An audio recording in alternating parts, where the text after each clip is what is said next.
علیکم ورحمۃ اللہ وبرکاتہ۔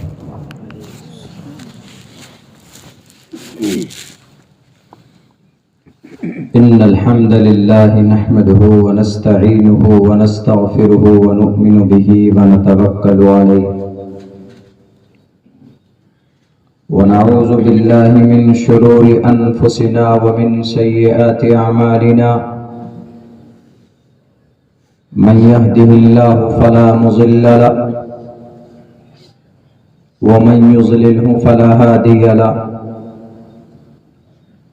ونشهد أن لا إله إلا الله وحده لا شريك له ونشهد أن سيدنا ومولانا محمدا عبده ورسوله أما بعد فأعوذ بالله من الشيطان الرجيم بسم اللہ الرحمن الرحیم۔ محمد رسول اللہ والذین معه اشداء علی الکفار رحماء بینہم تراہم رکعا سجدا۔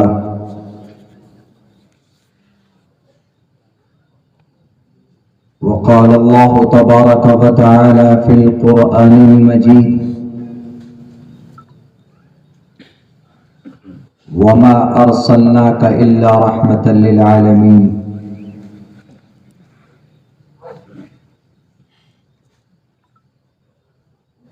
وقال الله تبارك وتعالى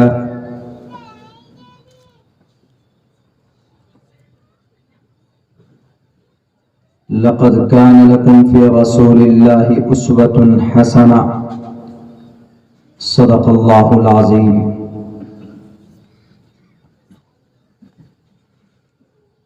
قال النبي صلى الله عليه وسلم إنما بعثتم ميسرين ولم تبعثوا معسرين۔ وقال النبي صلى الله عليه وسلم أنا خاتم النبيين لا نبي بعدي۔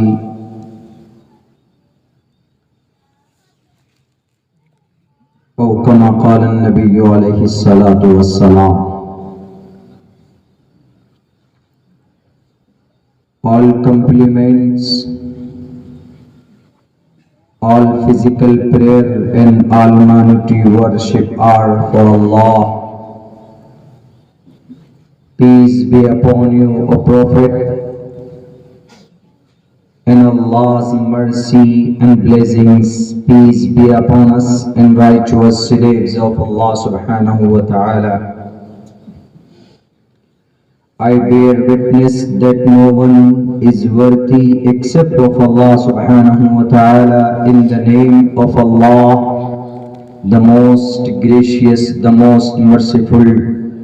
O my Lord, explain me my praise, it is my task for me.